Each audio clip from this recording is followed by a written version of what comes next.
Coach Jones decided to invite James to join the team as a helper. Despite the sincere invitation, James didn't respond. The fear from the shed was still too fresh. Although James gave no clear answer, later that day, when the team faced off against Baker High, his familiar figure was there on the sidelines. A hopeful look was plain to see in his eyes, and Coach Jones sensed his longing. The next day, as the team practiced under the sun, James showed up as usual. To reach out, Coach Jones specifically took a water bottle and told an assistant to take it over. But as the assistant coach approached carefully, James instinctively backed away. He also kept avoiding their questions about his name. Seeing this, the assistant coach simply placed the water in his cart, trying to show he meant no harm. When James finally let his guard down and drank the water, Coach Jones knew it was the perfect chance to connect. He didn't just renew his warm invitation for James to join the team with words, he followed it up by physically holding the gate open for him. But the problem was, even though James followed him onto the field, he still wouldn't give a definite answer. He wouldn't even tell Coach Jones his name, quietly fiddling with the radio in the office instead. Coach Jones figured he might need time to decide about joining a team that both attracted and scared him. So, he didn't push for an answer. Instead, he got James a burger and a Coke, kindly drove him home, and even gave him his own cherished radio as a gift. Following James's directions, Coach Jones arrived at his house and met his mother.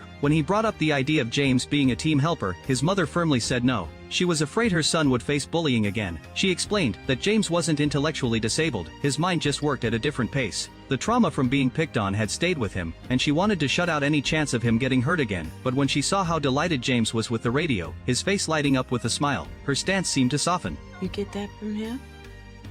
Yeah. Cold, Joe. He a nice man? Yeah.